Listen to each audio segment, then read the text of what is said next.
Hey, Dan. Hello, how are you? Good, how are you? Good. We're not live, are we? We are live, yes. Okay, then I'll be quiet. Kevin and I went ahead and got it set up so that we're ready to go right at 2. Good. I'll wait for people to join in.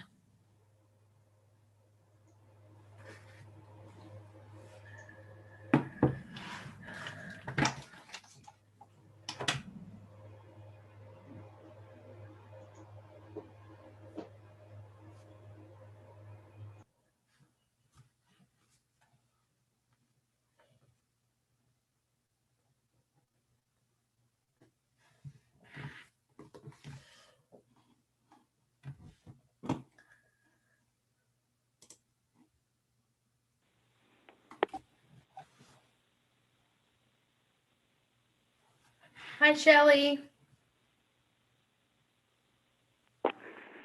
Hey, Emily. I'm having some trouble with my connectivity, so I called in on my phone. Can you hear me okay? Okay. Yes. Okay.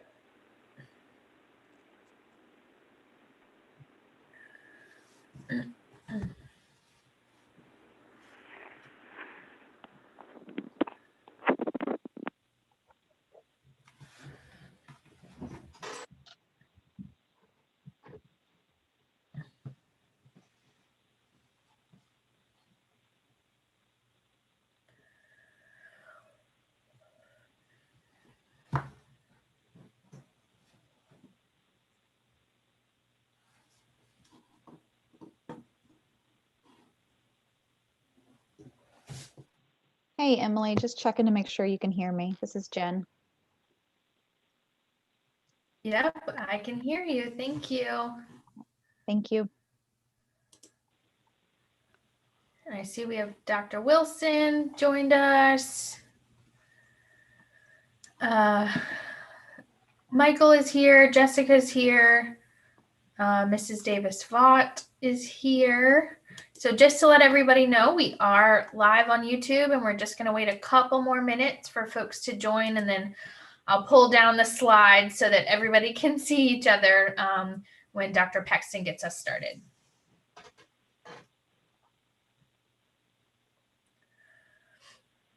And for all of our presenters, if you have told me that you're going to run your slideshow, you do have screen sharing rights once I pull down the slides.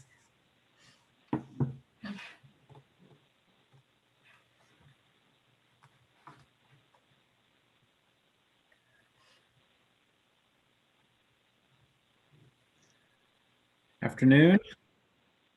Hi, Dr. Lane.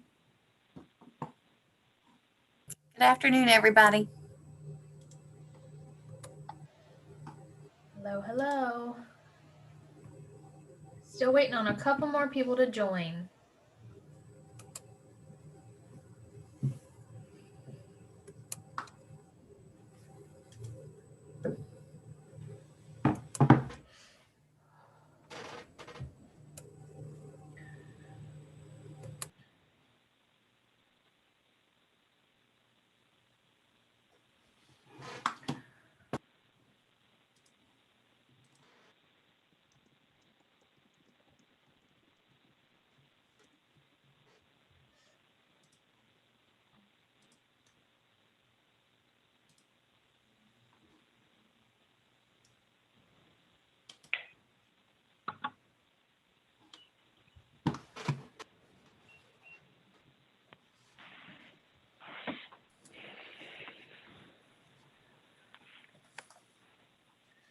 Hello, Dr. Mann.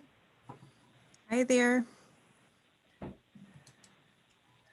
Just waiting on a couple more people to join, and we'll get started here in just a few minutes. Okay.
Hi, Julie.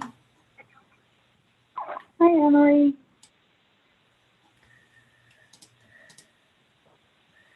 We're just waiting on a couple more people to join, and we'll get started in just a few minutes. And for those that have just joined us, we are live on YouTube, and I'll pull down our title slide here in just a minute or two once we get started so everybody can see each other.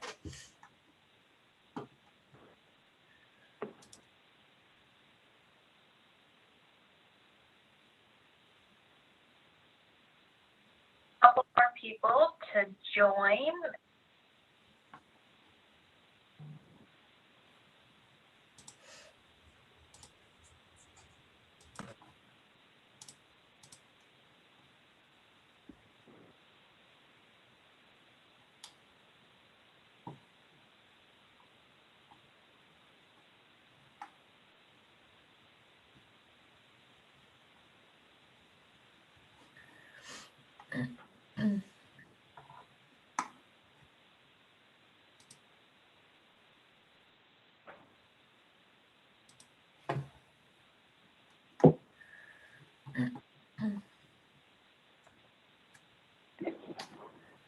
Dr. Pexton, can you hear me okay? Yes, ma'am, I can. All right. I'm going to go ahead and stop screen share so everybody can see each other. And then we'll get started here in just a minute.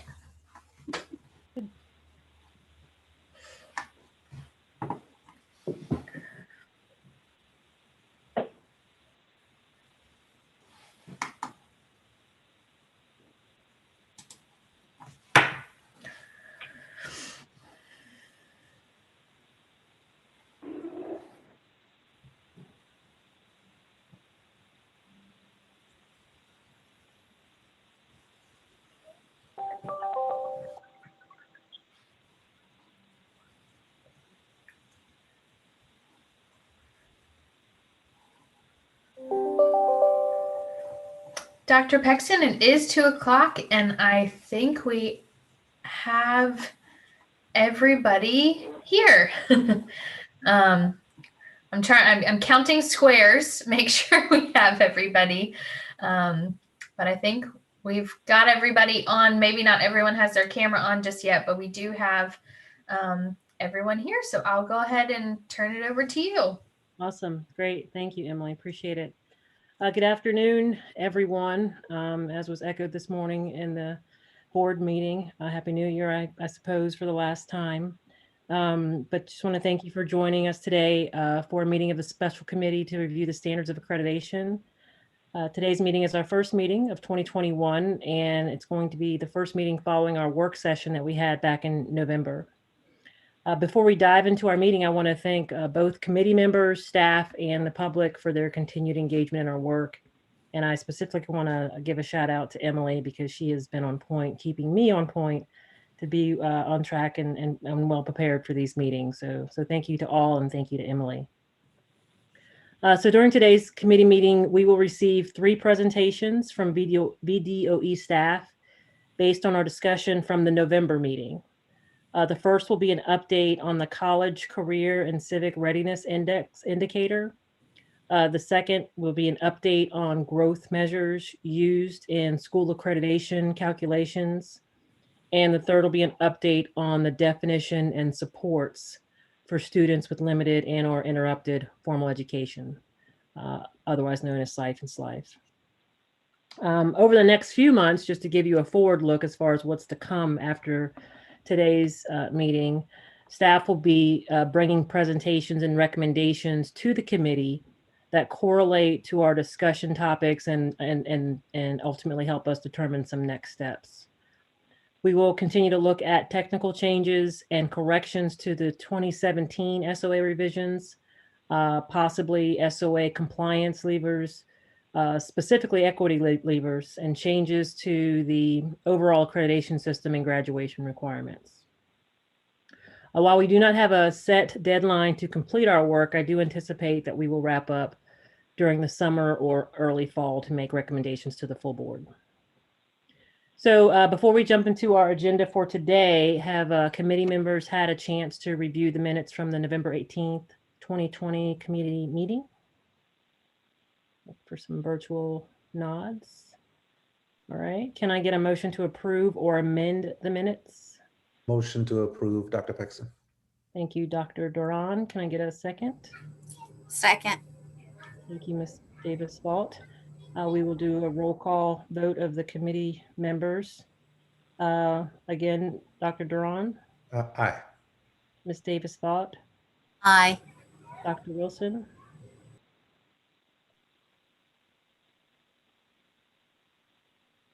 did I miss that, Dr. Wilson? Oh, aye, I'm sorry. Can you hear me? Yes, thank you. And chair votes aye. All right, so that motion passes for the approval of the minutes. So let's go ahead and jump into our first topic today. First on the agenda is going to be the update on the College Career and Civic Readiness Index indicator. While this indicator was approved as part of the 2017 revisions, it will not become a factor in high school accreditation until the 2021-2022 school year.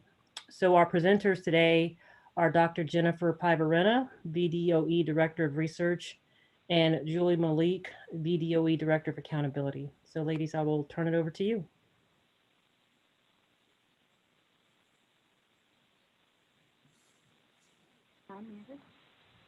Thank you, Dr. Paxton. We appreciate the opportunity to come before you today to review and update you on the College Career and Civic Readiness Indicator. My name is Julie Malik, as you mentioned, Director of Accountability, just so you know who is who. And Dr. Pivarena will speak up here in just a little while. So just as an overview, we are just going to touch real quick on some items that we presented to you in June and July, and just touch on a reminder of the philosophy of accountability and the indicator criteria that was used at the time of the revisions. We're also going to review the College Career and Civic Readiness Indicator in more detail, and then we're going to dive into some available data and review the implementation timeline of it.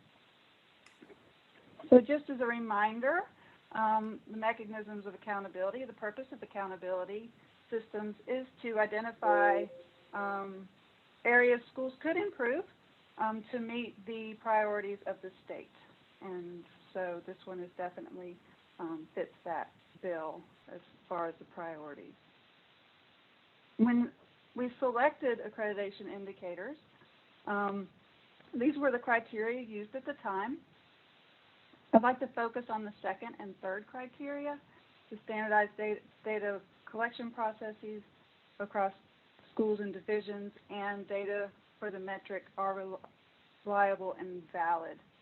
These are primarily the reasons why we did choose to delay the implementation of the College Career and Civic Readiness Indicator. We didn't feel like divisions in the state were quite where we needed to be for these two criteria. However, we wanted to make sure we included it along our path toward selecting our indicators. And it would also force some improvements to be made, and I'll mention those in just a minute. So as a reminder, the College Career and Civic Readiness Indicator is comprised of 4 components. Credit received for advanced coursework, CTE finisher with a CTE credential, a completion of a work-based learning experience, and a completion of a service learning experience. At the time, there were some conversations about whether this should be participated in or receive credit, or how Hey, Julie. to measure. Julie? Yes. Sorry to interrupt you. Is there any way you could get a little closer to the mic? I think there's a couple folks that are possibly having some trouble hearing you or potentially breaking up. It's quiet on my end, but it's not breaking up. But I just want to make sure everybody's getting all of your information. Sure, and I will try to project a little bit better. Is that better, Emily? Thank you. Okay, great. Thank you. So at the time, there was a lot of discussion about if students should be proficient or complete or be successful or just participate 4 in 3 3 9 4 0 5. Keep going. Okay, I will. And it was determined that we needed to receive credit for the advanced coursework, and part of the CTE finisher is to receive credit, 2 credits in the sequence let me find that. 2 or more standard credits for a state-approved sequence in a CTE program. That's the definition of a CTE finisher. So it involves 2 credits toward that sequence. And then the completion of work-based learning experience and the completion of a service learning experience. So why is the College Career and Civic Readiness Indicator unique and helpful? It captures different pathways a student could pursue in getting and completing public education. It focuses on the time that, as Dr. Pexton mentioned, where the students are leaving public education to ensure they've got an experience to help them after they leave public education. It captures work-based learning experiences, which is new, and it also doesn't duplicate any other accountability indicators, which many of them focus on assessment results. So just as a general rule, I'm just going to repeat, basically Dr. Pexton did a great job of this introducing, but it is based on the on-time graduation cohort rate, which I'll go into a little bit more detail in a minute. There's also been some confusion. There are 4 components, but if a student only counts once in the measure, even if they achieve all 4 components within their time in the high school. But they still only count once in the numerator. And again, this is slated to be part of the accreditation ratings for the 22-23 accreditation year, using data from the 2021-2022 cohort. So what does that look like? Well, this graphic does a great job. The first couple rows does a great job to kind of show you how that cohort spans many years and the opportunities given to the child that span many years. So if we look at 2 cohorts of particular interest, the cohort of 2019, which was the first time we were able to create some data for divisions to look at this information. But notice those students graduate or concluded their 4th year in high school after the 2018-2019 school year. But if you'll look, that means they started their 4 years in high school in the 2015-2016 school year. So those students came into school in 9th grade in 2015-16. CCCRI wasn't even on anyone's radar at that time, right, until the revision. And so the first complete year that we're going to examine in a little while is part of this cohort that the students started high school before the indicator was a known item. And then the other cohort we're very interested in is the 2022 cohort, because as I mentioned, that is the first cohort whose data will be used in accreditation ratings in the 2022-2023 school accreditation year. So we're interested in this cohort, and if we note, that means those students first entered high school as a 9th grader in the 2018-2019 school year. That's going to be important to think about. So what have we done over this time to improve the validity and reliability of this data and the data collection systems? And the big change was in 2017-2018, when these work-based learning experiences could be tagged to courses other than CTE courses. In the past, CTE has really been the focus of where those work-based learning experiences may have taken place, and service learning experiences. So in 2017-18, that was the first year that those experiences could take place outside of the CTE courses. In 2018-2019, we added the Cambridge program as a means to earn that advanced coursework requirement or option. In 2019-2020, there was some adjustments made to externship, school-based enterprise internship, or entrepreneurship, to include those in work-based learning experiences. And then as early as this year, a a mentorship component was included, but that mentorship had to include 140 contact hours. So that was an adjustment. So let's look at some scenarios where students could track through these 4 years. Again, at the top, we have, as we go from left to right, we're indicating this is year 1, which is typically 9th grade, but when they enter, but they may transfer in, which I'm going to talk about in a minute.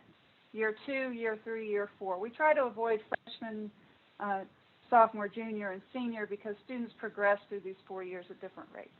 So it's their first year, their second year, their third year, and their fourth year.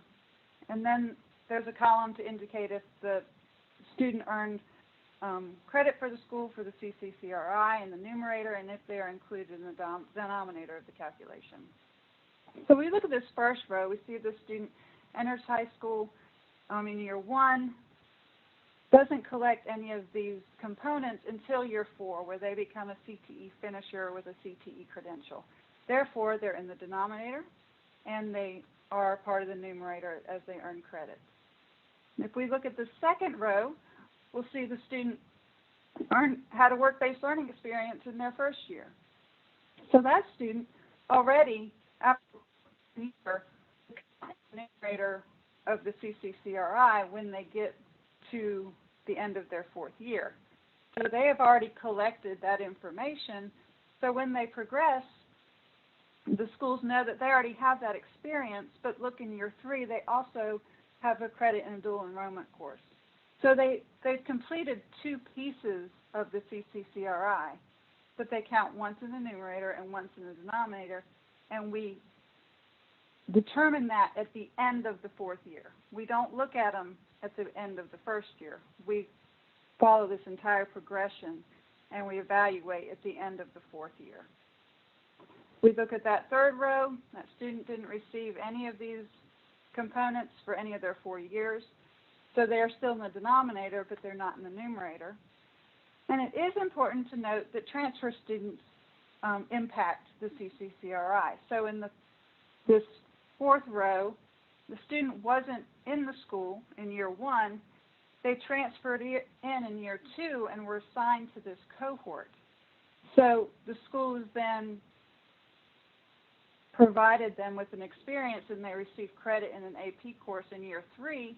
Therefore, at the end of year 4, they count in the numerator and the denominator. And then the final row, this is a student who may have started with the school in year 1. In year 2, they were in the school, but they transfer out of state in year 3. So they are not in the denominator, and they are not part of the calculation. So what happens at this point? Well, at the end of that year 4, for this group of students, now we're only looking at 4 students in this case. Of course, if we only had 4 students, we wouldn't calculate the rate truly. But we'll have hundreds of students perhaps in the cohort. But in this case, we have 3 students who met the components to be considered in the numerator.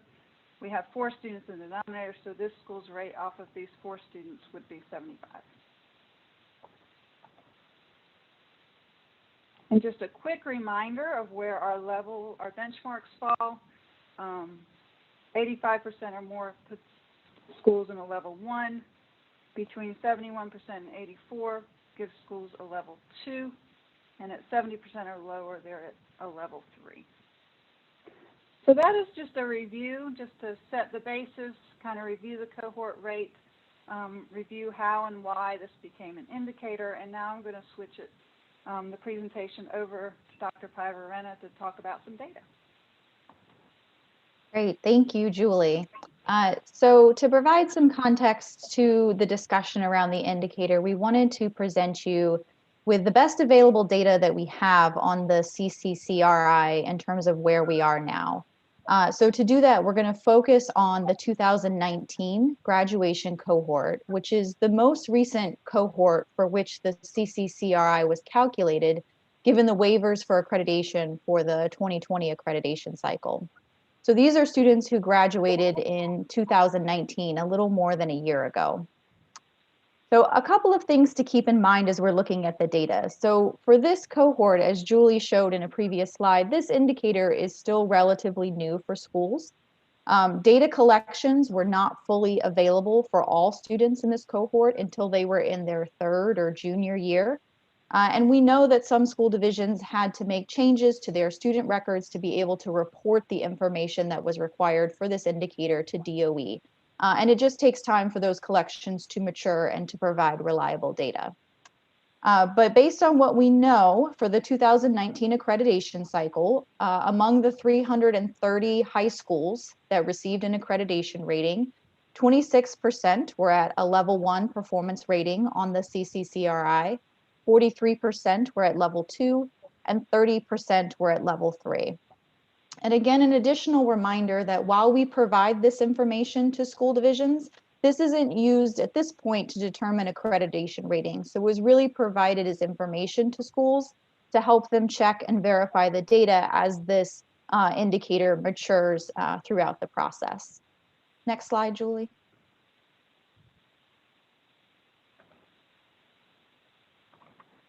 Thanks. So a little bit further breakdown into the cohort of 2019 in terms of the specific components of the CCCRI. So in the 2019 cohort, we have about 98,000 students. Among those, 52,000 or so met the criteria for advanced coursework. So this is about 53% of our cohort. And as you go down the list here, you can see the number of students and the percent of students that met each of the criteria: CTE completion, work-based learning, and then service learning. Now, if a student earned more than one of these, they would be counted in each of those numbers. So if they had an advanced coursework and CTE completion, they're both reflected here.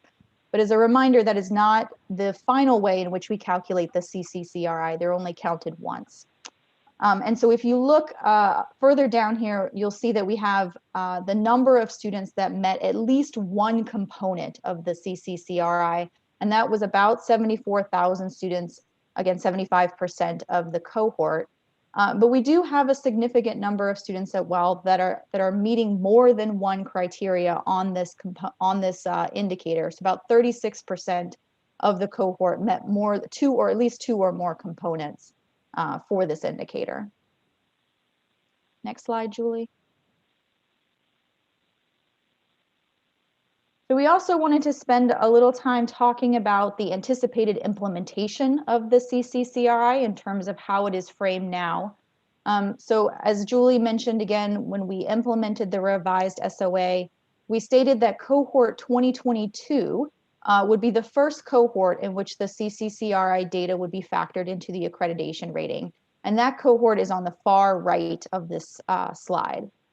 And we've just discussed the most recent data that we have available from cohort 2019 in terms of a full cohort. And so that is on the far left of the slide. So for cohort 19, we present the data by year so that you can see the distribution of students that are meeting the CCCRI for each year of the cohort from their second year, so essentially sophomores, on into their senior year. And the numbers that you see are the medians for each of these indicators. So I want to focus for a minute on cohort 19. And again, this is imperfect data, especially in this first year, their sophomore year. These students were sophomores in 2016-17. That was prior to the implementation of the revised SOA. So we obviously see a relatively low rate of achievement, a median of 8.1. That's not a surprise. That's a data completeness issue. We didn't have school divisions fully reporting on these students until the following year. So moving into their junior year or their third year of the cohort 2019, you see that students and data systems are making some ground. And we have a little more than half of students that are meeting the criteria in their third year. And then at the conclusion of their fourth year, those schools in the state have a median CCCRI of about 76. So we can use this to then compare those trends to the cohorts that followed after. For the 2020 cohort, we see a much clearer picture of how they're performing in their sophomore or their second year. This would have been 2017-18. So our data systems now allow school divisions to fully report the information that we need on these students. We also see that cohort 2020 has a slightly higher median in their third year, their junior year, so they're making some progress. But our ability to see the data following this is limited because accreditation is waived and those indicators were not calculated. So similarly for cohort 2021, we see they are achieving the CCCRI at similar rates to the previous cohort in their second year, but their progress following that is unknown. So moving into cohort 2022, we don't have any information about the CCCRI in their sophomore or junior year, their second or third year, due to the waiver of accreditation. And their fourth year, their senior year, which would be next year, will be the first year their rate is calculated for this cohort, and the first year it is used in accreditation. And that puts us in a tough position for helping school divisions understand the trajectory of their students' performance on this particular indicator. Next slide, Julie. And so not that you need a reminder, but just taking a moment to sort of visually see the cohort 2022, which is the cohort for which this data will be available. They were in their second year last year when schools closed in the spring. They are in their third or junior year this year as school divisions continually adapt to their COVID-19 response. And they will be seniors or in their fourth year next year, and the CCRI would be calculated at the conclusion of that year. And so that was all of the slides that we had, and Julie and I are happy to take any questions.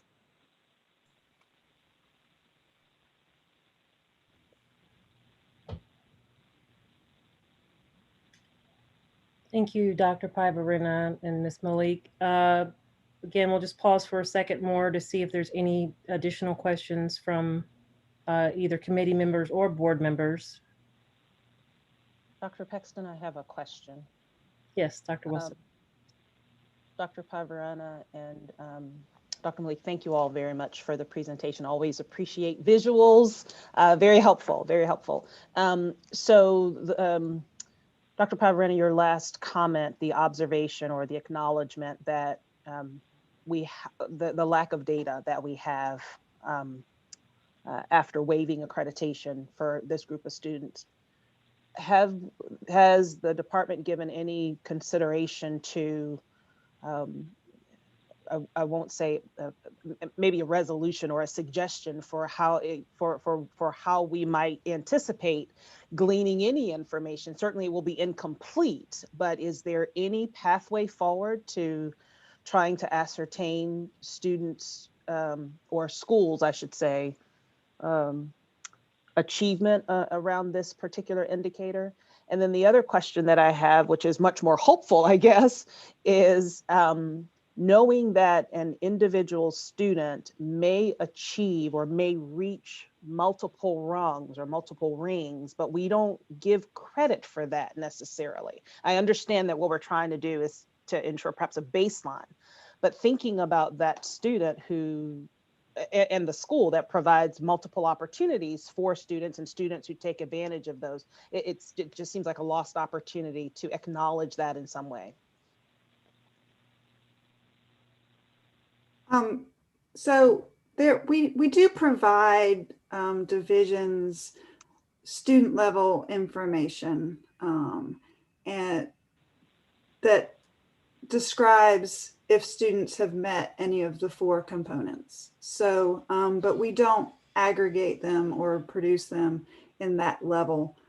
So they could approximate and evaluate the student level data all along the way, but we don't have any official definitive percents moving forward. As for the additional indicators, I'm going to defer to Dr. Pivarina, but I think we have to also consider schools' ability to offer various components, and we don't want to cause any school to have an advantage or disadvantage if they offer one component and perhaps not another. Yep, for sure. Sure. Certainly, we don't want to set up a situation where it becomes a race, or you know what I mean. But I guess my point is, in instances where where students are taking advantage of those, is there a way to acknowledge in some way? So Ms. Malik, I absolutely get it, and don't disagree with you that is a caution that we should have. So for sure. And I'll just add that I think your framing, Dr. Wilson, is correct, that this metric is framed somewhat as a baseline.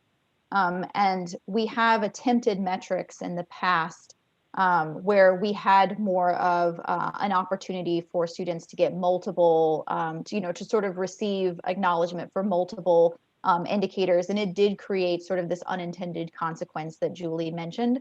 I think there is some middle ground where we might be able to do kind of both, because we certainly, from a data perspective at least, we certainly know which students are hitting each or multiple of the indicators. So from a data perspective, we're not limited in that. I think it's just making sure that we've sort of thought about that in terms of the unintended consequences and making sure that we're not creating sort of a ranking or a rating or anything like that. And I suppose if it is a matter of providing the information to divisions, and then divisions may be in a position to acknowledge students for those kinds of things. So thank you very much. Great. Any other questions? Dr. Paxton, I have one. Yes, Dr. Duran. Thank you. Thank you, Dr. Malik and Dr. Penrivera, for your presentation. I am concerned and have a question about this year, as we all know, with the virtual remote learning that's taking place for many of our students. In my view, at least 3 of the 4 components are really difficult to even have this year. The first one, obviously, the opportunity to participate in advanced coursework and get credit. That's something that can occur remotely. The opportunity to engage in service learning, work-based learning, and complete CTE with the credential, when many of our CTE courses are very challenging to do in remotely and get the full credential. Some are, but there are others that are very challenging. So I would love to hear your thoughts and considerations that you've been having with regards to how we might provide flexibility or some other means to help address school divisions and students who, during this school year that we're currently in, may not be able to meet, in my view, 3 of the 4 components. I think that's an issue that's on all of our minds. I think we are traveling through 2020, 2021 as best we can, with opportunities the best we can. Michael Bowling is here with instruction. He may be able to offer some insight on some feedback he's been receiving about the ability to reach those components. Michael, would you mind popping in, and if you have any thoughts? Yeah, we have been receiving some feedback that they are struggling with meeting some of these requirements, and we're working with them and talking about possible waivers, actually, especially in the areas of work-based learning, because students are not able to register hours, and so they're really struggling with meeting those requirements. Okay, thank you. And Chair Paxton, I guess something I would love for us to consider to think about as we move forward with our final work on what kind of flexibility we are going to make sure is available in this case. I think that for school divisions and students, through no fault of their own, to the current conditions that we're in for the pandemic, I don't want school divisions to be affected negatively in accreditation, when in my view, in many school divisions, 3 of the 4 are impossible to very challenging to do. So part of, I know, our charge as a committee, Chair Paxton, is to think about what are those barriers and that might be in place. And I think this is a huge one for us to consider. So thank you, Dr. Malik and Michael, for your comments. I'm glad you're thinking about it, but I just want to make sure we have something formal that we can be sure that we put in place. Thank you, Chair Paxton. That's all I have. Yeah, Dr. Duran, I certainly agree with that position, and this is just a very good case in point example of why I think our committee work is timely. We didn't necessarily decide to launch this committee as a result of a pandemic. We actually decided to before, might have been a little delayed, but I think this is a good example of the impact that the 2017 SOA accreditation changes could have adversely on some of our school populations if we don't consider some flexibility when this particular criteria goes in place. Any other questions? Okay, well, thank you very much, Dr. Malik, Dr. Pivarena. Appreciate your presentation and providing that information to us. All right, we're going to move on to our second presentation, which is going to be the update on growth measures used in school accreditation calculations. The use of student growth measures has been a topic of interest to the board for quite some time. And we've received updates from, excuse me, Shelley Loving-Ryder, Assistant Superintendent of Student Assessment, Accountability in ESEA programs in the past, and we are pleased to receive another update from her today. Good afternoon, Dr. Paxton and members of the committee. I am having some connectivity issues, so I am on the phone. Can you all hear me okay? Yes, okay. We can. Thank you. If at some point I begin to fade out, if you all will just let me know, I will try to adjust. So this afternoon, I am with you to provide you an update on how we measure growth in school accreditation. And Julie, if you'll go to the first slide, I think we'll begin there.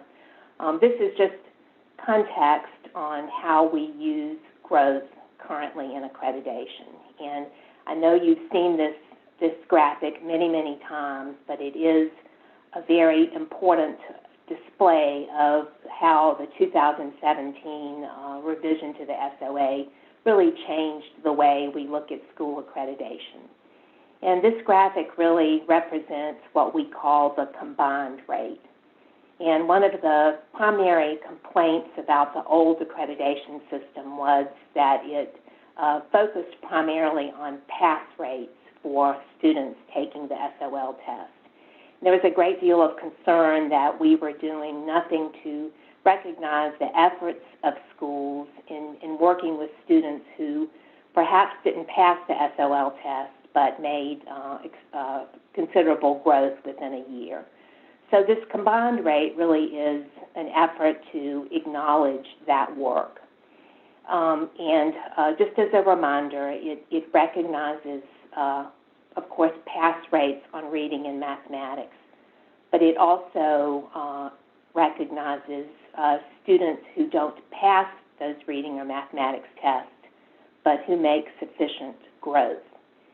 And the students who show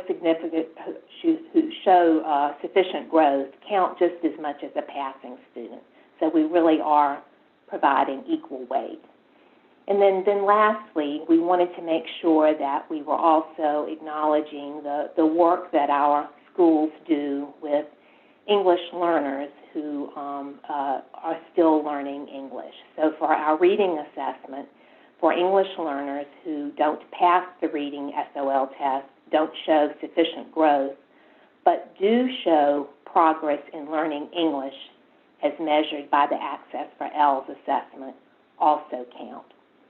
So just to go through the chart one more time, in our old accreditation system, we have 6 students in green here who passed. And so in the old accreditation system, the rate used for this school would have been 60%. But with the use of the combined rate, we have an additional student who doesn't pass the reading assessment, but who shows growth. So there's an additional student who is counted there. And then one more student who is an English learner and has shown progress in learning English as measured by the Access for ELS. So under the new accreditation system, the combined rate that would be used for this school is 80%. So what I'm going to do for most of the rest of this presentation is to talk about how we measure growth for students who do not pass the SOL test in reading and mathematics, but do show growth. So what we are using right now are called the progress tables. And Julie, if you'll go to the next slide. And the progress tables, These really are an interim measure of measuring growth. We never intended them to be the way that we would measure growth forever. But it is an acceptable way of measuring growth, and it is something that we could do with our SOL tests the way they currently work. The next slide shows the scales on the SOL test. And as they are currently configured, there is a separate scale for each SOL test. They go from 0 to 600, and you'll see that there is a separate scale. In the progress tables, we are comparing students' scores from one year to the next. So we would compare a student's grade 3 reading score, for example, say in spring of 2018, to that student's grade 4 reading score in spring of 2019. And Julie, if you will move to the next slide. And the way we measure this is by looking at how many levels students have moved. And this is just an example of how this works. You will remember from our discussion about setting cut scores for the SOL reading test in November that in Virginia we have 4 achievement levels for reading across the top: below basic, basic, proficient, and advanced. And so for the progress tables, we wanted to make sure that we created as much opportunity for growth as possible. So we took those 4 performance levels or achievement levels and divided them in 2. So instead of having 4 performance levels, now we have 8. So below basic becomes low below basic and high below basic. And the next slide shows how this works.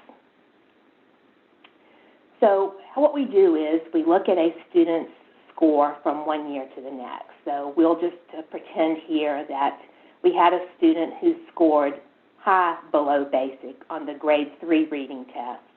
And then the next year, that student moved to low basic as a 4th grader in reading. And so that student would have moved 1 sub-level and therefore would be considered to have made growth.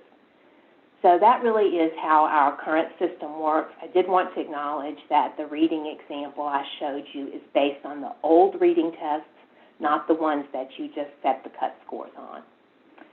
So Julie, if you'll go to the next slide.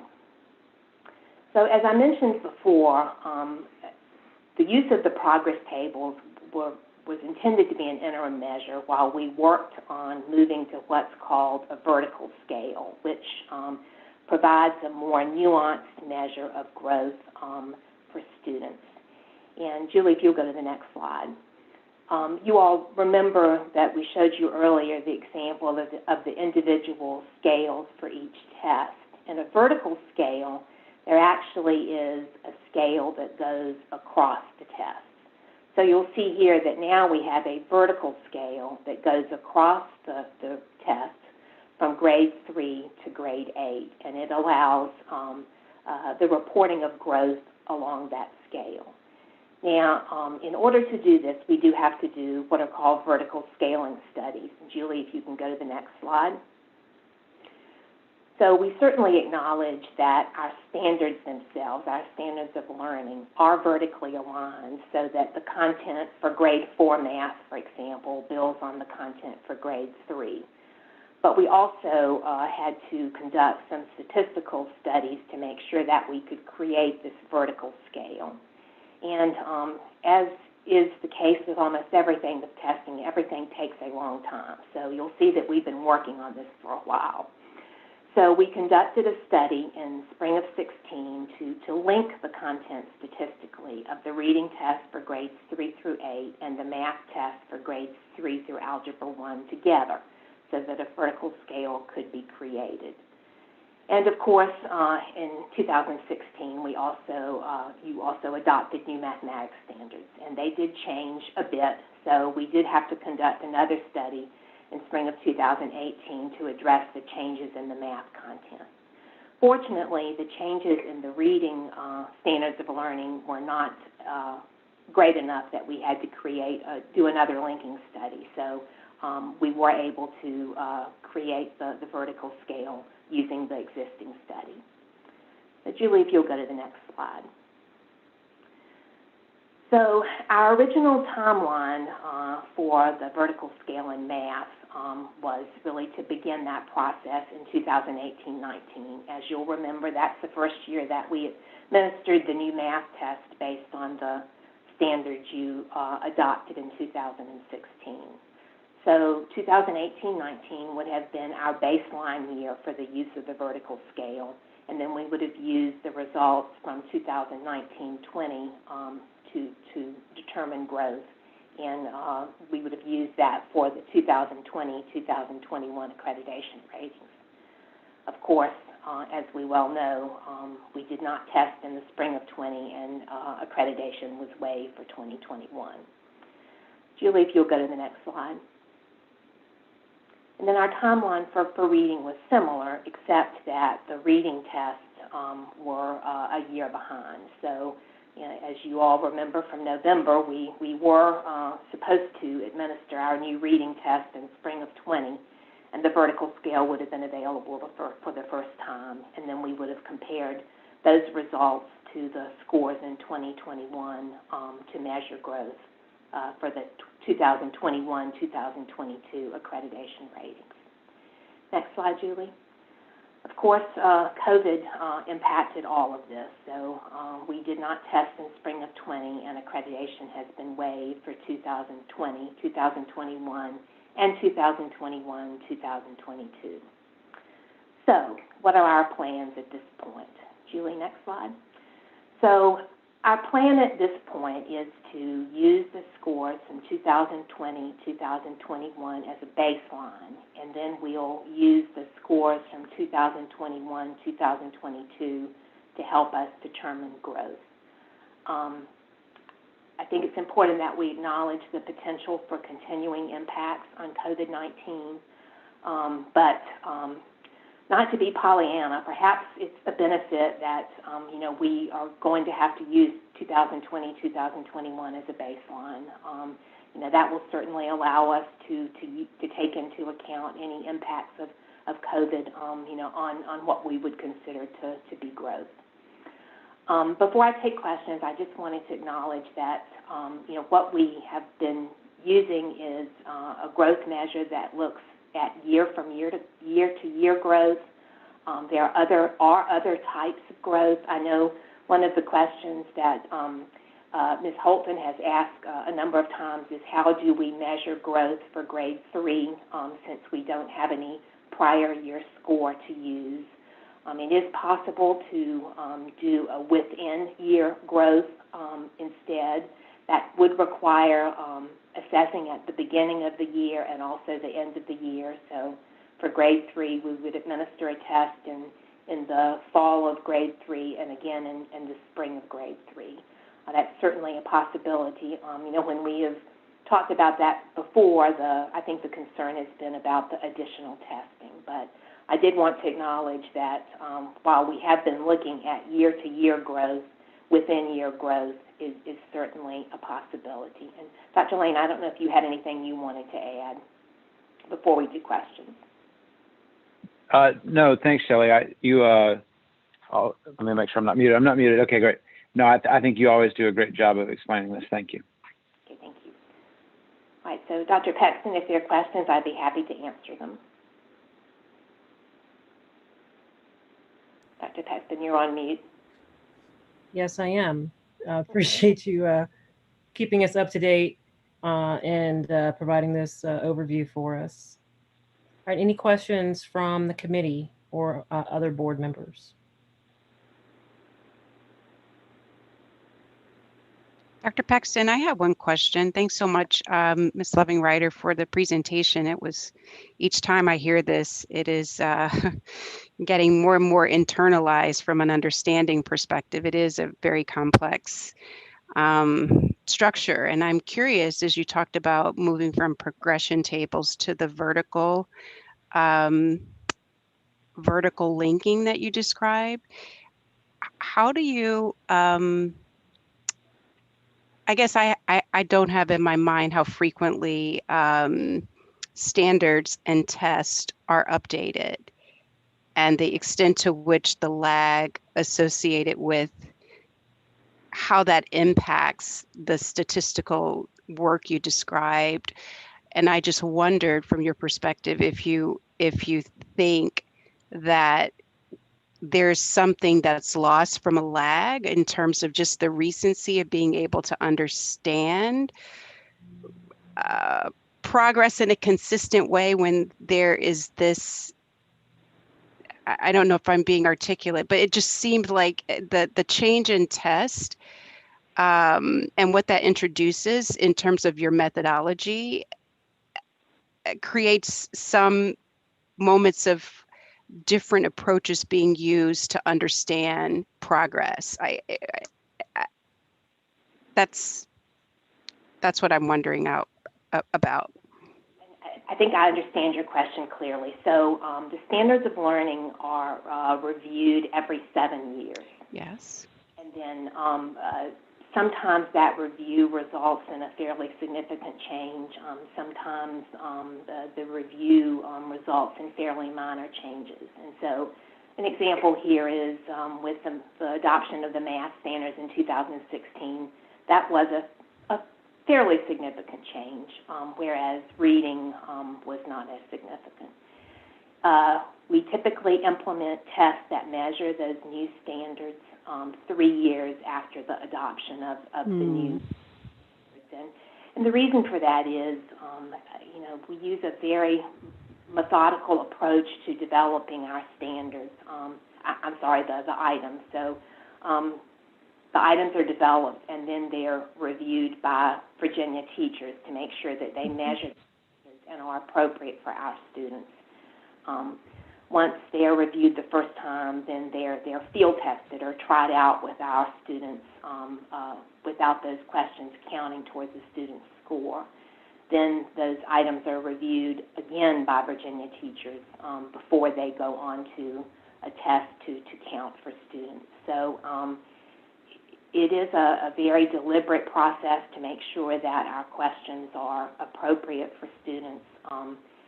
I think Virginia is to be commended for the fact that we do have a regular review of our standards. That's not the case in all states, and so that you all actually require a regular review speaks to your commitment to making sure that what we expect our students to learn and be able to do is up to date. So hopefully that helped.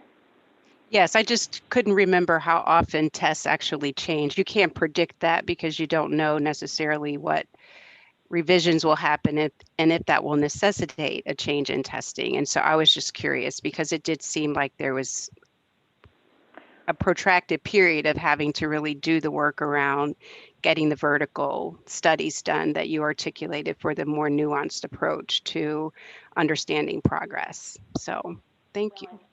Perhaps I should clarify. Reading, again, is a good example. Those standards did change enough so that we created new tests, but it didn't impact the vertical scale. So there is that nuance as well. Okay, thank you.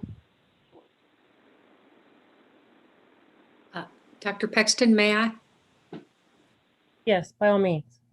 Thank you. Thank you, Shelley, as usual, for hard work and great explanation.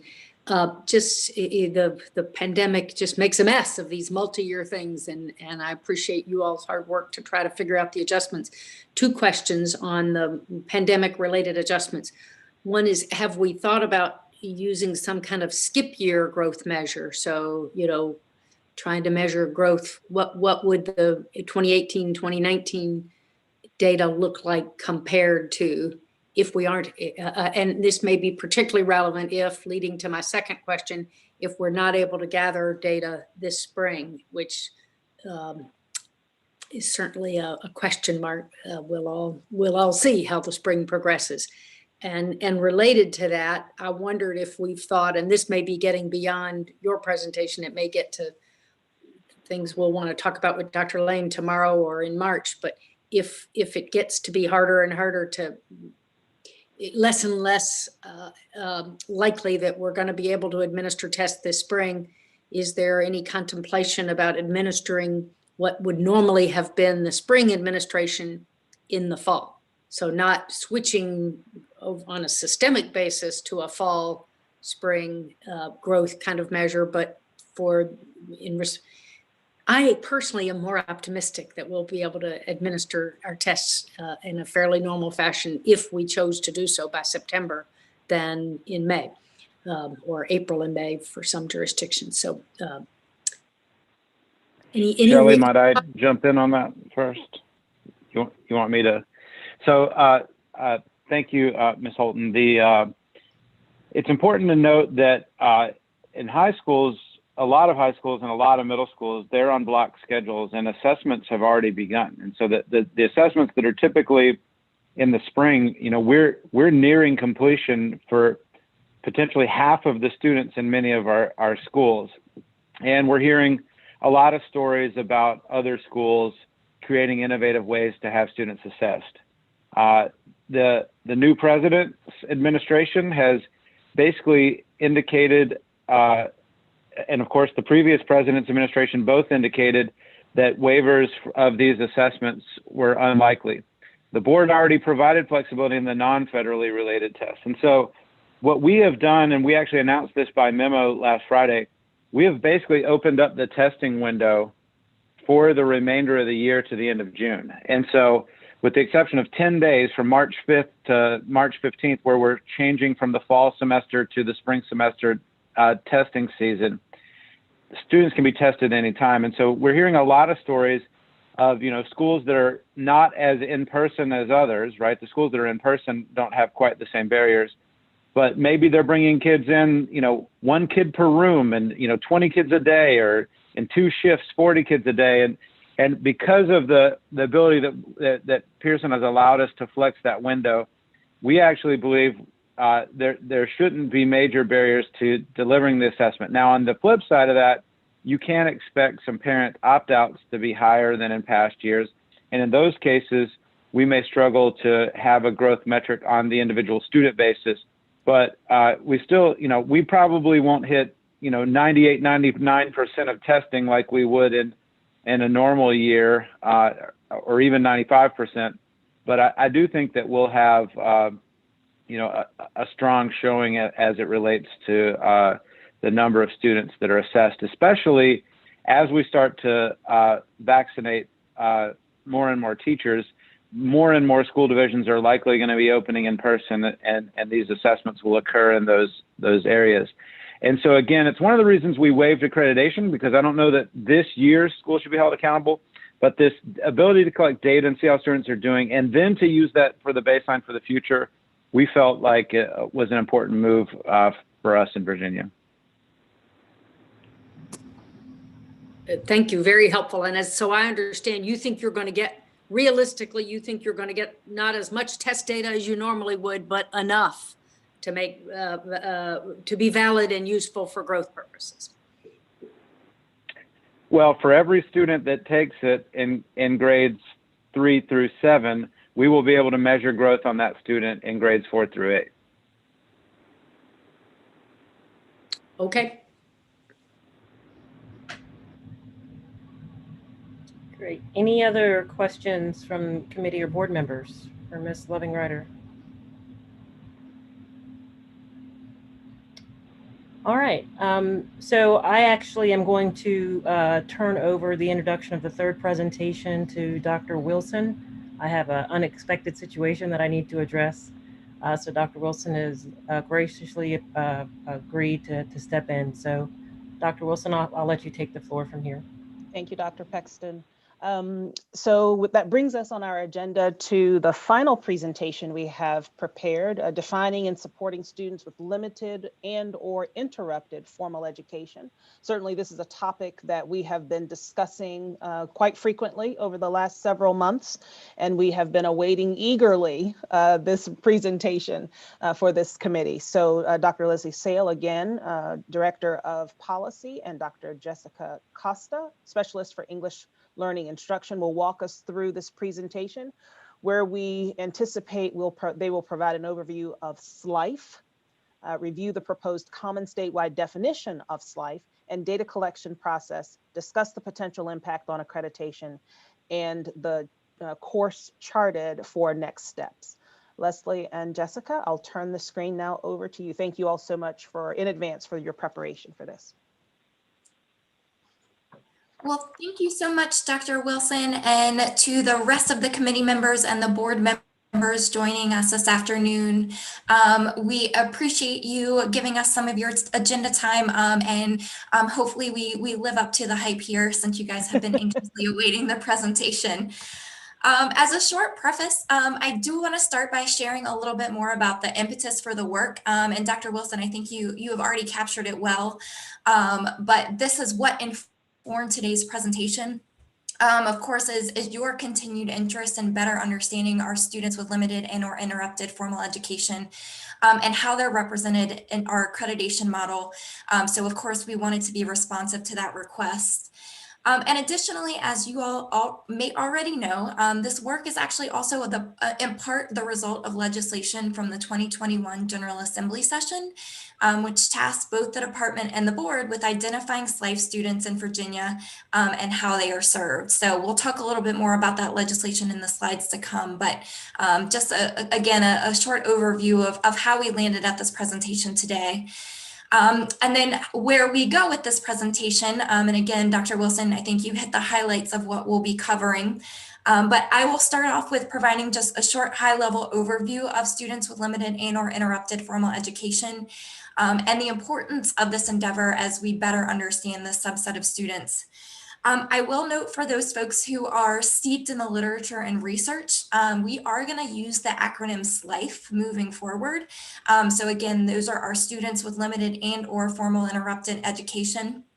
Whereas some folks might be also familiar with the acronym SIFE, which just captures those students with interrupted formal education.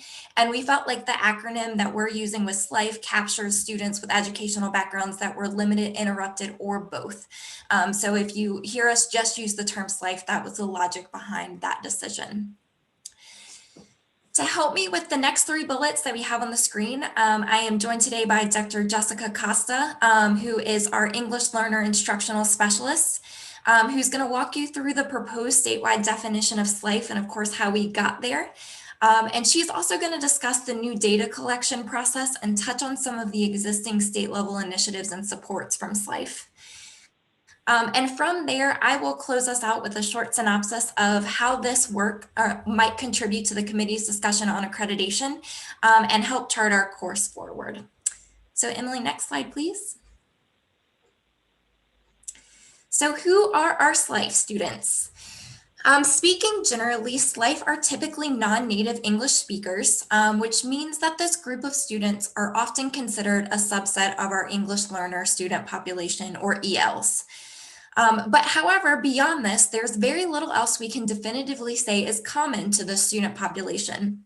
SLIFE are a highly diverse group of students, each with a unique educational background and circumstance. And below, you'll see a number of variables that may vary from student to student. And these students may vary in the type or frequency of schooling they were exposed to in their countries of origin, the nature of their relocations and associated trauma, or how they've been impacted by a number of other economic or environmental factors. Next slide, Emily. So you might be asking yourself if we already have kind of this rough and general sense of who these students are, and then of course, then we recognize how highly variable these students are, why kind of take on this task of defining SLIFE? I will start with saying, practically speaking, having a focused operational definition of SLIFE, of course, will help us facilitate the data collection process and truly understand trends in our student demographic across the Commonwealth. And we think this is particularly important in the Commonwealth because if we infer from the growing numbers of EL in the state, we can expect that the student population of SLIFE is also increasing as well. But even more importantly, it is critical to find and understand these students beyond just their EL status, because these students often face more complex and variant challenges than those typically encountered by other EL students. And of those variables we noted in the past slide, each of those making each SLIFE student unique. And of course, that's not even an exhaustive list. each have the potential to impact a student's academic and social emotional growth and success. So as you will see in a few of the bullets on this slide, research has affirmed this relationship between SLIFE and academic outcomes. So two of the notable statistics we had found in doing some of our research, an estimated 20% of ELs in high school and 12% of ELs in middle school had missed 2 or more years of schooling, so which does constitute that limited and or interrupted formal education criteria. And this underschooled group of students was found to be most at risk for academic failure. The dropout rate for teens with school problems before migration is in excess of 70% as compared with 8% for other foreign-born youths. So even these high-level trends, which are not necessarily specific to our Virginia demographic, we think still demonstrate the need and value of understanding who these students are and their experiences, and of course, how that's translating to student outcomes. So with that, I am going to turn it over to Dr. Costa to share a little bit more about the process and key considerations that went into the development of the common and statewide definition of SLIFE, and then I will circle back with you guys once she's completed. Thank you so much, and I echo my colleagues' appreciation for being able to present to you this afternoon.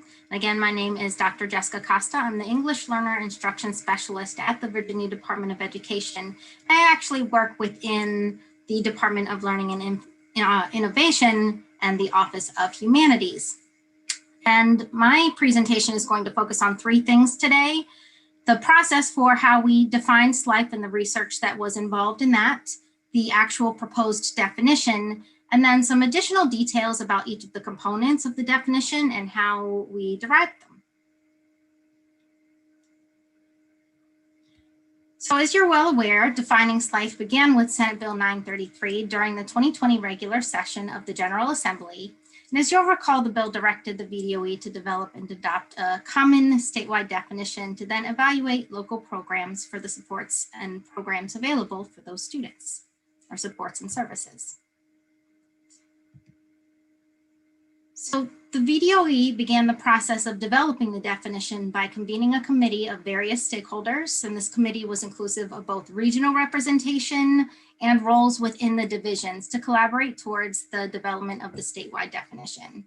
The team included a number of directors, including directors of instruction, chief academic officers, directors of federal programs, including ESOL programs, and teachers. The draft was revised multiple times based on the input from both stakeholders who've been part of the initial discussion, as well as others who could provide additional perspective throughout the course of development. VDOE staff led discussions and feedback loops through guiding questions that centered on the student and the student experience. You can see a few of those on the screen. You'll also notice that the team considered how other states define SLIFE.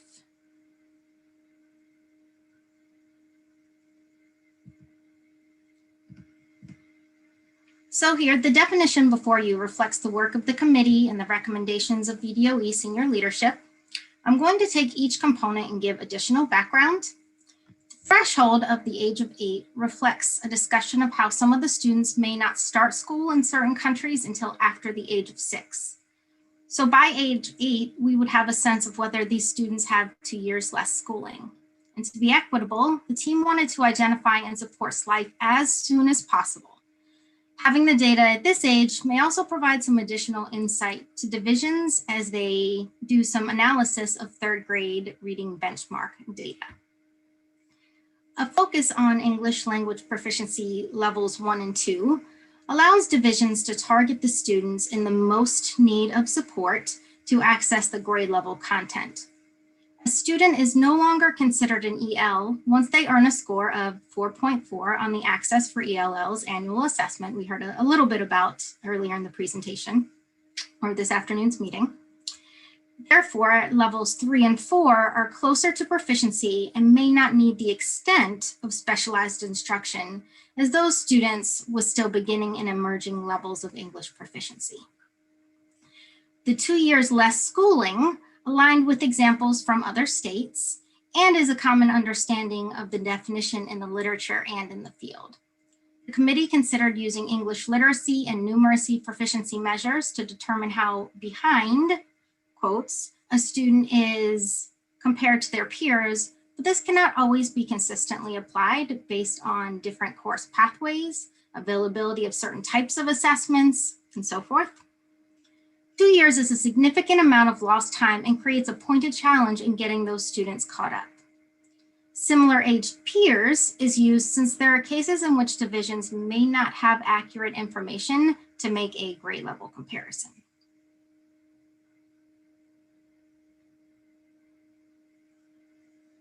As you may remember, Senate Bill 933 also tasked the VDOE with requiring local school divisions to report the number of students who fall under such a definition as part of the required data collection and reporting. To support this effort, members of multiple departments within the VDOE collaborated to proactively draft a companion guide for technical assistance for divisions to comply with the Senate bill. The resource is in the development stages as the VDOE awaits approval of the SLIFE definition. In conversations with colleagues in special education, we are leaning on current guidance for ELs with dual identifications for coordinating multiple services required by the U.S. Department of Education, Department of Justice, and Department of Civil Rights.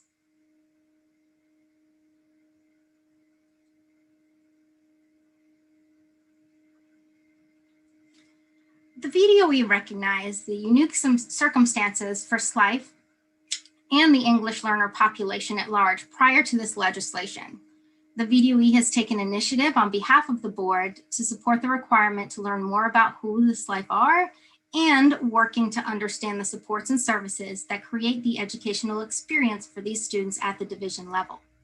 Within the last 2 years, VDOE created new codes to track divisions' language instruction educational programming provided to ELs and created an English learner instruction specialist position within the Department of Learning and Innovation. On the screen, you can also see a number of additional initiatives and supports at the state level to provide support for divisions as they serve English learners, including SLIFE. Additional support hinges on the approval and state rollout of the SLIFE definition. VDOE will provide additional support to teachers and administrators for identifying and supporting SLIFE, including considerations for staff training for communicating with families and implementing consistent data collection and reporting methods. Supports will also be available related to providing programs and services that accelerate SLIFE access to rigorous grade level content within inclusive classrooms. Current professional learning is provided by VDOE, which infuses ideas for how to support SLIFE instructionally. And then with that, I'm going to hand it back over to my colleague to dig into more information about the connections to accreditation. Thank you. Thank you, Dr. Costa. So as Dr. Costa explained the definition of SLIFE and of course the next steps that we're taking in terms of data collection, the next kind of logical big question for us is once we have the data, what do we do with it?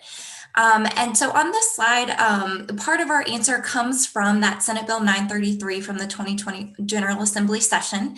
So I wanted to start by quickly revisiting the mandate of the Senate Bill 933. And so one of the key purposes of collecting this data is to evaluate accreditation based on what we learn about the student demographic. I will note that, of course, as we've discussed in previous presentations this morning or this afternoon, rather, this legislation was contemplated prior to the pandemic. And since then, there have been a number of other reasons to revisit accreditation for the 2021-2022 school year. And as you all know, accreditation for the 2021-2022 school year, which is based on this school year's data, has been waived.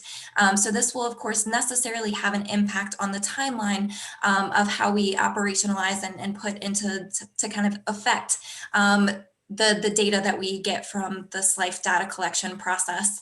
But we are keeping the patron of this bill abreast of our work and are, still plugging ahead, trying to be as cognizant about the timeline so we can effectuate this data and put it to good use as soon as possible. So next slide, Emily. So still building on the question of what do we do with the data once we have it, I thought this table might also help the question at hand. This shows the graduation, completion, and dropout rates for ELs based on 4-year cohort data for the last 5 years. And this is just available from our Build a Table on the website. And what is less important here for us, I think, is what these numbers tell us. And more important is what these numbers do not tell us and the potential of the data we seek to collect to fill in those gaps. So as you look at this data right now, we don't know which of these students are SLIFE students, when they entered the Virginia public school system, and what supports they received during their time in the Virginia public school system. So you can imagine if we have that supporting SLIFE data, we'll really start to give insight to these numbers and how we might operationalize this information. But as I noted from the past slide, this data will also be an important tool for us as we understand how these students are considered in our current accreditation model per that mandate in Senate Bill 933. Next slide, Emily. So thinking about how this information might intersect with our current accreditation model, I thought I would share some of the indicators we felt are most likely to be implicated by the data. So as you guys well know, the recent changes to the accreditation model that allow for growth does help to ensure that we are seeing SLIFE student progress, especially in those earlier grades. And this is reflected in our achievement gap indicators and accreditation. So SLIFE are already being considered in the new accreditation model. But of course, there are other opportunities to think about those points of intersection. But however, I think what we've heard from divisions is that the most pointed concerns for SLIFE are those who enter into the Virginia public school system late, and the risk of academic failure and dropping out are even more imminent since they're joining us in the later years. And this is compounded by the fact that our teachers and divisions are having less time with these students for remediation.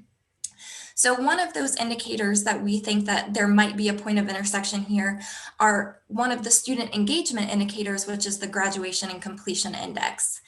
So I will say this slide probably looks fairly familiar to you all since it was pulled from an earlier presentation when the committee took a deeper look at the individual accreditation indicators, and we looked at how each are calculated. And you'll see here the sample calculation model. And so this, of course, you can probably deduce here how we might anticipate late entry SLIFE students having an impact on this particular indicator. Next slide, Emily. A second point of intersection for these late entry students may be the dropout rate. So again, this slide was pulled from an earlier presentation and just a reminder of how our dropout rates are calculated.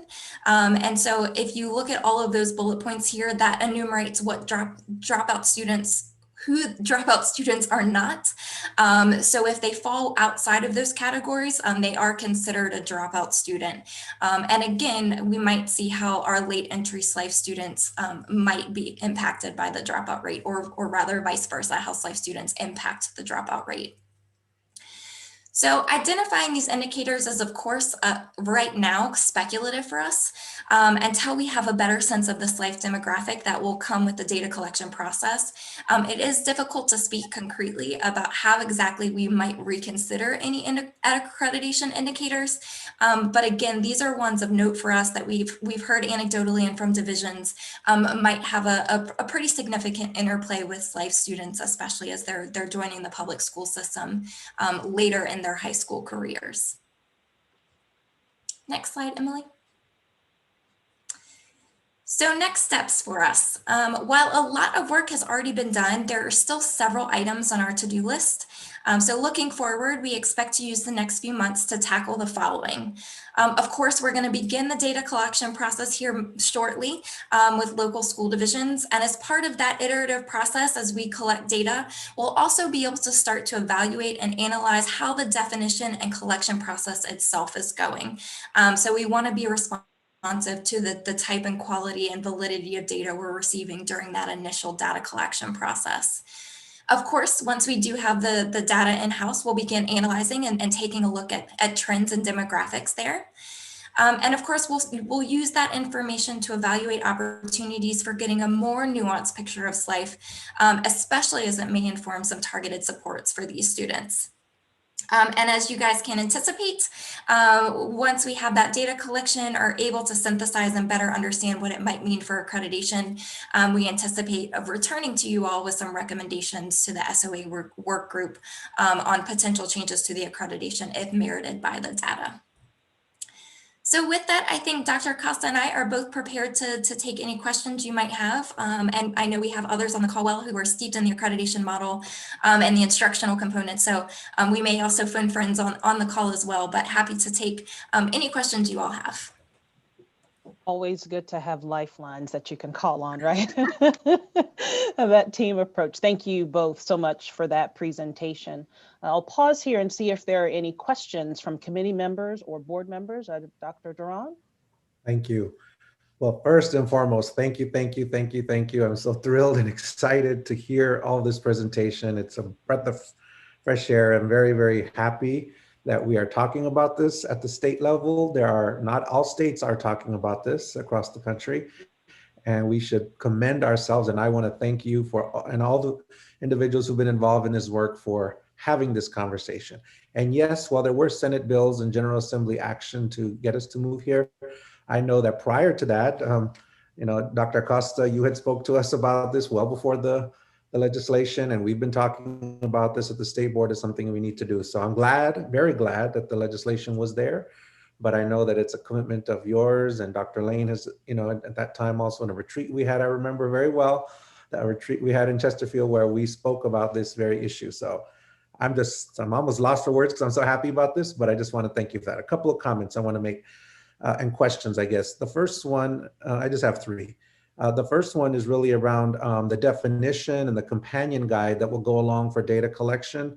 I wanted to understand the notion of at least 2 years, if there will be any guidance in the companion guide to talk to. Many of the SLIFE students do not actually come with records of their experience. So my question is, will there be guidance to school divisions that if a child does not have any records, they could be considered if they have those other two categories of over 8 and the ELP level of 1 and 2? Or what guidance will you provide to school divisions for students who have no records and actually don't ever get records? I have experience as a principal working in central office with SLIFE students over many years, and there's a large number who would never have a record for us. So that's my first question. What would be the guidance, and have you thought about that? You probably have thought about it, I'm sure. So I guess, what is the guidance? Thank you for the question. Yes, we have thought about that. We recognize that in the divisions, as you mentioned, a lot of students may come in without that documentation. So in that draft guidance document that we're working, or resource document, I'll call it companion document, we have outlined what some of the options are for divisions to collect that information. Whether it's through a parent survey, we have developed a prototype for what that could be, or some questions in parent-friendly language that they could use to get information about the student's experience. So we have outlined a number of options for divisions to work with the families, work with the students, sometimes working with liaisons, or if a student's coming in through our refugee resettlement program, working with one of the supports in that way. So a number of options for divisions to explore as they try to apply that or identify the students. Thank you. I think that's very important. As we know, we don't want those students who have no records, who maybe students who really need the supports, to not get the support when someone may literally think, well, it's 2 years or less and I don't know the number of years, so I'm not going to count them in my data. I've actually heard that conversation before in other places. So I want to make sure we're very intentional about telling school divisions, here's a protocol you could use as you just described, or really a way to support who those students are. The second one is more for my colleagues. Once we get more information on the data after it's collected, I want to encourage all of us to think back about our SOQ recommendations for EL teachers. I do believe that SLIFE students should be in that factor in terms of another level of ratio that we recommend in the standards of quality. I do believe that the students who are SLIFE, and again, thank you for using SLIFE and not SIFE. I know it was a conscious decision that you talked about, but those students who are SLIFE really do need individualized supports. as you indicated in your presentation, targeted supports. And those targeted supports look differently than even another English language learner who's at that same proficiency level. So I would encourage us, when we get the data, to have that conversation. And I know it's something we're having now because we don't have the data.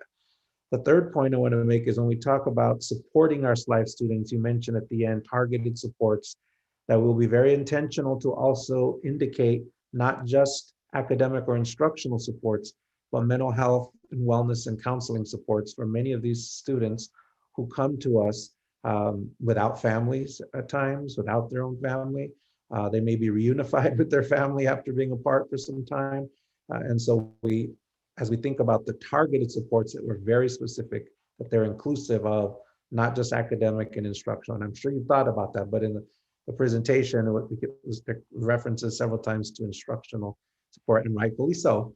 I just want to make sure we balance that with the needs of what the student community needs, this particular group of students. So thank you again. I'm so thrilled. I look forward to, I think you hit it on the nail, Dr. Sal, in terms of those areas that we should look at for accreditation without having the data yet. But the ones you shared at the end of your presentation, I think are certainly ones that this committee needs to look at deeply when we have the data. And I look forward to hearing your recommendations as a team about what those might be for us to consider. Our English learner students, I believe an equity issue that we're all committed to as colleagues on the board is to make sure they're getting the individualized academic and non-academic supports they need to be successful. And whatever we can do as a board to make that happen, to have accountability for school divisions, to make sure they're doing that, is something that's long needed here in Virginia, but across the country. Unfortunately, we're leading this work because a lot of states are not even discussing this and don't want to discuss it. So thank you, Dr. Lane. Thank you, Dr. Costa. Thank you, Dr. Sal, for leading us in at the state level and saying this is important. And we are going to move forward with this. And we are going to look at how we're going to help school divisions be thoughtful of targeted supports. And we're also going to have accountability measures to ensure that our English learner students are not forgotten. So I am just thrilled and elated and very, very happy. This whole presentation, and having served on the board for many years now, is one of the highlights of my presentations I've been in. So I don't just say that lightly, but thank you very much. Thank you, Dr. Duran. Other questions or comments? So I do have one question or perhaps suggestion following on one comment that Dr. Duran made. As we look at the definition has three of how we are defining SLIFE in Virginia, 3 components, and the word "and" is between each of them. And so that leads us to believe that all 3 of the components must be met in order for a child to be considered SLIFE. And that may be intentional, but based on the response just now to Dr. Duran's question about records, I wonder if there was any contemplation of or, so that there is some flexibility or what that looks like. And it may not be a conversation for today, but just in thinking about the definition, and if we truly are intending that all 3 of the components must be met in order for a student to be defined as SLIFE here in Virginia. At this time, that is how we conceptualized it, and then providing the support so divisions would be able to collect that information just to be in alignment with what the other states do have. There is that 2-year benchmark, so to speak, for the differences. And so we did think that all 3 of those were important, but I think that's something we can bring back to the team. We can revisit. And even if it's not revisited, I don't question the process and I don't question the team's recommendation. I just wanted to make sure I was clear. But whatever the guidance or support documents that go along with, I think Dr. Costa, you mentioned the alternatives perhaps or suggestions for other documentation that may be useful. I think having that may be very helpful as divisions are working through this. And Dr. Wilson, if I might add to that real quick, the language of the companion document not only includes options, but it's very encouraging of supporting informal documentation and evidence that's provided through experiences and through things like we provide some samples on questions that could be asked in an interview setting so that it's less formal. We understand that, you know, some students are leaving war-torn countries, cannot get that documentation or civil strife or whatever the situation. But we do want, we're putting the emphasis on putting the default back on their evidence that they're providing is truthful in nature. Thank you. Yeah, and I would just again thank you for the question, and Dr. Ron, thank you for you know, continuing to make this a priority for us. I agree with the team, and that we feel pretty strongly that meeting all three indicators is important. But I think we can always have conversations about the business rules as it relates to how you qualify for any one of the three, and talk about flexibility there. But when I look at what those three say, you know, it's really helping you understand that these are students who are, you know, closer to the end of their education career and have significant impacts, and we don't necessarily have the time that we would have with other potential EL students to make up the differential. So just my general thoughts. Thank you. Other comments or questions? Dr. Wilson.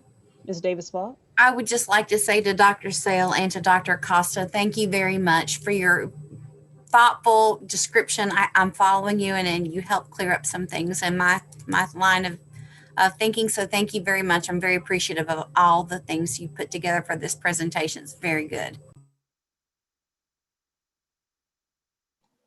All right, thank you all again. I don't see any other comments or hands raised, so I really appreciate your time and your efforts here. That, along with the rest of your colleagues for the other presentations that we've heard today. I will say, as a committee member and board member, I have been so appreciative of the responsiveness of the staff at DOE in providing the information that we've asked for, and the conversation and questions that my board colleagues have raised along the way.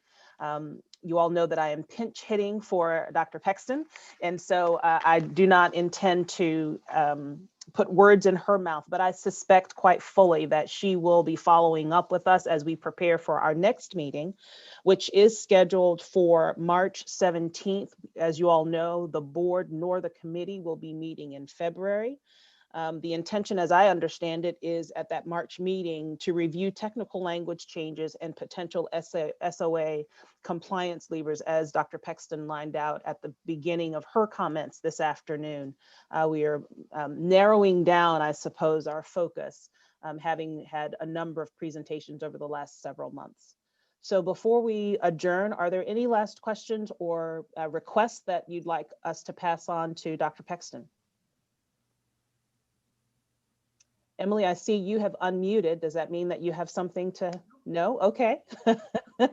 Well then with that, I will adjourn this committee meeting and look forward to seeing everyone tomorrow morning in our full business meeting, which begins, I believe, at 10 o'clock with Mr. Decker calling us to order at that time. Have a great afternoon, everyone. Thank you, everyone. Thanks, everybody.